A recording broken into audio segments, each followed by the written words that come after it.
siècle, au 5e siècle, je sais, Justinien, j'ai un doute,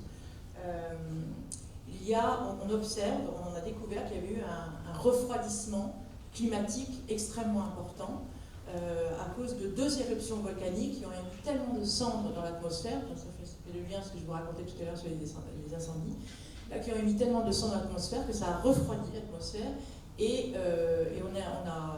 ça a conduit à une baisse de température de 2,7 degrés, d'après les carottes de glace. Je rappelle qu'aujourd'hui, nous, on est sur une courbe de 2,5 d'ici la fin du siècle.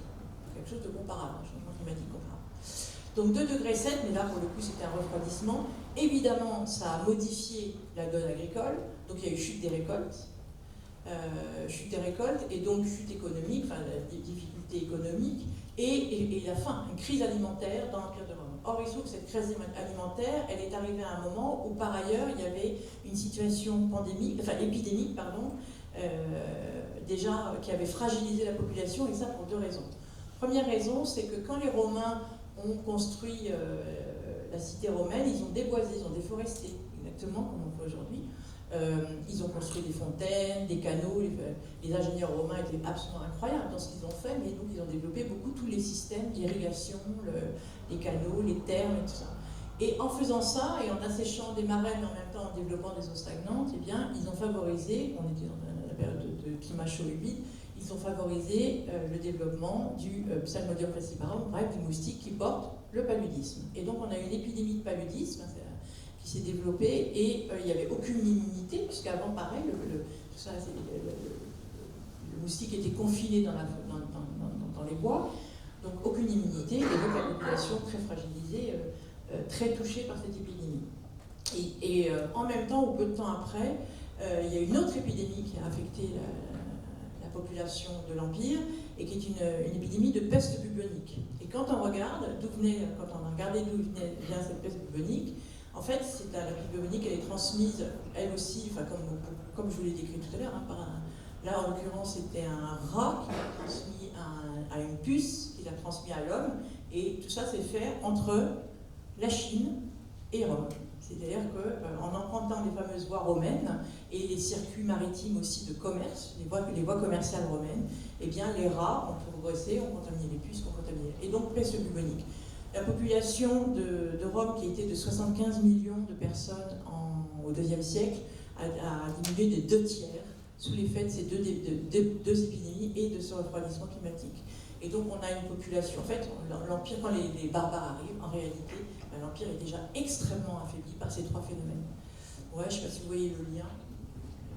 Oui, on voit très bien, mais aujourd'hui, donc, l'Empire romain est très largement derrière nous, mais surtout, et heureusement pour nous, on a fait quelques petits progrès au niveau scientifique, et surtout, nous avons cette prise de conscience que nous avons la possibilité d'agir dans un sens ou dans l'autre sur notre devenir. Alors, est-ce qu'il faut, aujourd'hui, est-ce que vous pensez que nous sommes conscients de cela? Est-ce que, par exemple, la Covid dont on a parlé, 19, c'est un avertissement pour pouvoir, un signe, si vous voulez, pour aller vers davantage de solutions collectives, efficaces, scientifiques, etc.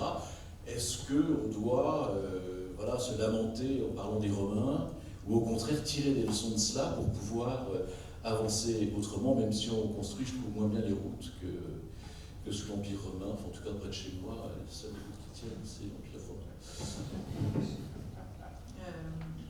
Évidemment que la bonne réponse est la seconde, c'est-à-dire que ce qui est intéressant dans l'histoire, alors, comparaison n'est pas raison. Je n'ai pas fait la question spontanément, mais... C'est très bien. Ne faites pas avec le long, parce que je trouve que c'est moins drôle. Court, comparaison n'est pas raison au sens où j'ai insisté sur les analogies, j'aurais pu vous raconter l'histoire en insistant sur tout ce qui nous diffère évidemment de l'Empire romain, et ça aurait été beaucoup plus juste, et on avait des systèmes en plus beaucoup moins complexes à l'époque. Ce qui est intéressant dans cette histoire de Rome, c'est que, moi ce qui m'intéresse, c'est que ça fait quand même donc 2000 ans que nous ne comprenons pas que l'environnement, que la nature est un sujet et non pas un objet. Ça fait 2000 ans que l'homme s'évertue à exploiter les ressources et la nature à son profit, pour son développement, sans comprendre que la nature ne s'aligne pas sur les projets humains.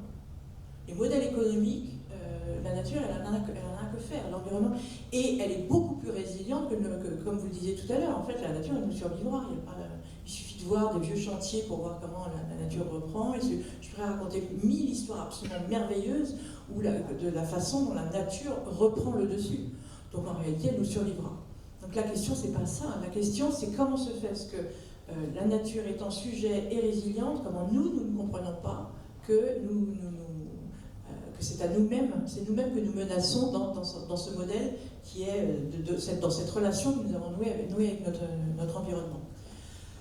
Alors, la prise de conscience, elle ne date pas d'il y a 3 jours, ni d'il y a 2 ans. Chez certains, elle est même très ancienne. On le retrouve même dans la littérature, chez les classiques, etc. Au niveau politique, social, contemporain, on va dire que ça date du Club de Rome, du fameux rapport, mais qui a été finalement assez peu écouté et en tout cas assez peu entendu.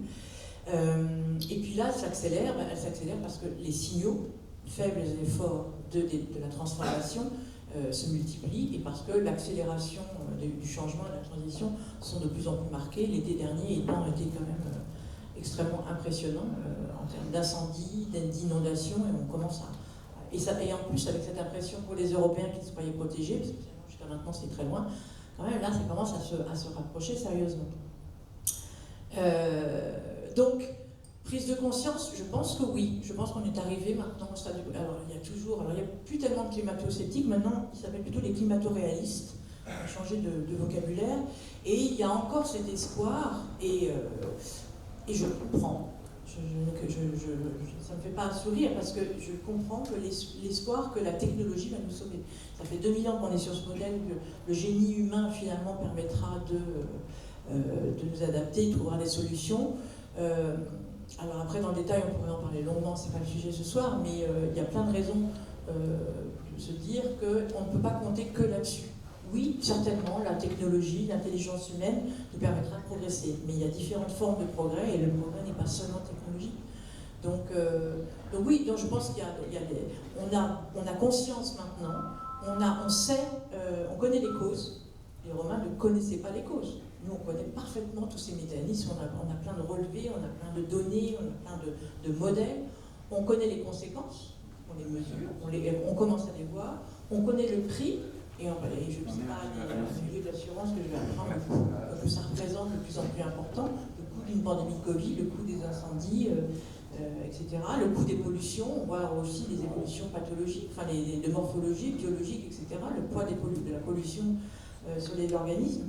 Donc tout ça a un coût. Donc à partir du moment... Et on connaît même les solutions, puisqu'on connaît les causes, on connaît les solutions. Donc en gros, on connaît les causes, on connaît les enjeux, on connaît les coûts, on connaît les solutions. On est prêt. On est prêt. Alors, on est prêt. Après, la question c'est de savoir comment est-ce qu'on passe dans l'action et l'action efficace. Ça c'est le cœur de la question maintenant. Alors justement, Michel Serres souhaitait que l'on passe un contrat avec la nature. Ça paraît comme ça un peu... C'est-à-dire que, est-ce que la nature doit devenir un sujet de droit?